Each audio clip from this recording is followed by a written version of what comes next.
Bonjour à tous. Vous avez sans doute entendu parler du scrapbooking. Vous savez, c'est cette activité qui permet de mettre en scène vos photos dans vos albums avec des papiers, des embellissements tels que des rubans, des boutons et tout un tas de petites choses. Puisque de toute façon, dans le scrapbooking, tout est permis. Je vous propose donc aujourd'hui d'utiliser cette technique de base sur un châssis.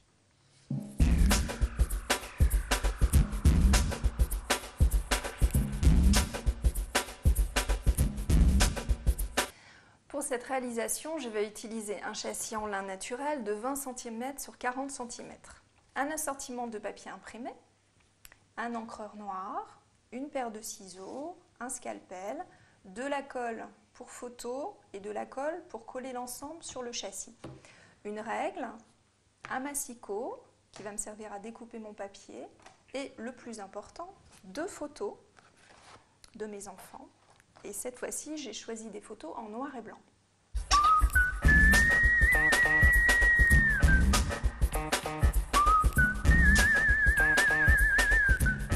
Avant de commencer à découper vos papiers et vos photos, faites une petite mise en page. Prenez vos papiers, glissez-les en dessous les photos, comparez les coloris. Vous voyez, finalement, je prends l'orange en dessous la photo et le rouge va apporter un petit peu plus de lumière à ma mise en page. Je vais ensuite mater mes photos. Donc mater une photo, c'est la mettre en valeur en mettant du papier dessous. Je vais donc déchirer un rectangle. Donc pour déchirer du papier ou une photo, vous posez la règle dessus et vous tirez la bande de papier vers vous.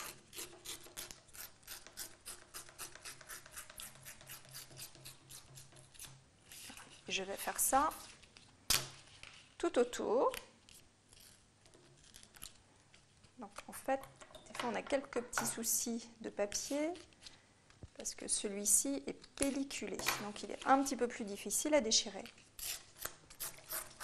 Et je fais la même chose. Donc je prends la taille de ma photo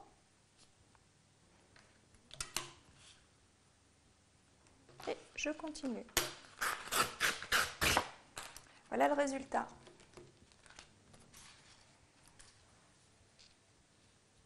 Donc évidemment, les bords sont blancs, c'est pas très joli. Voilà, le petit truc, on prend un encreur et on va ombrer le bord du papier. Donc il suffit d'appliquer l'encreur comme ça sur la tranche du papier. Ça va teinter les bords et ça va donner un petit peu de relief. Et voilà mes 2 photos matées avec du papier déchiré et ombré en dessous.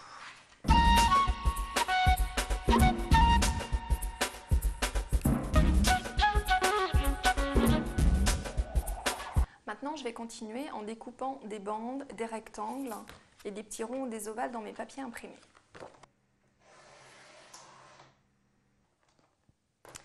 Il ne faut pas hésiter à vous servir des imprimés des papiers.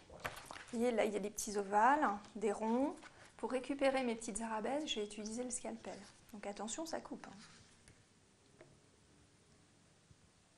Et je vais en fait tracer le contour.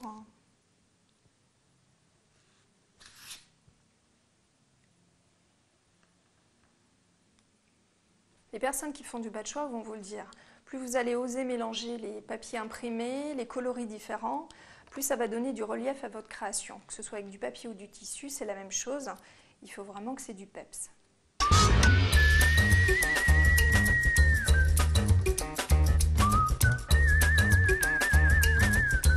Une fois que vous avez placé tous vos éléments, que la mise en page est terminée, que vous êtes content du résultat, vous allez tout défaire et puis on va tout coller.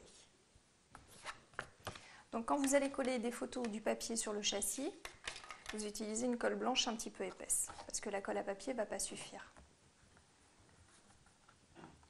Pour coller les photos sur le papier, vous utilisez cette petite colle. C'est un distributeur de petites pastilles de colle adhésive, en fait. Un petit peu aux 4 coins, un petit peu au milieu, et normalement ça suffit.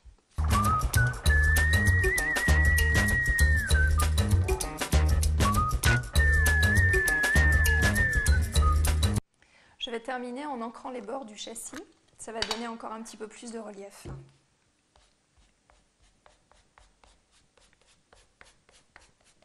Donc comme vous voyez, volontairement, je n'ai pas mis de texte ni de titre, comme dans une mise en page classique dans un album.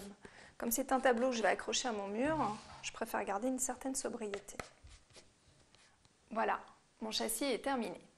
Vous voyez, en utilisant les techniques de base du scrapbooking, vous allez pouvoir mettre en valeur vos photos, vos souvenirs les plus chers, et pourquoi pas en faire une idée cadeau très personnalisée. Bonne création, à bientôt!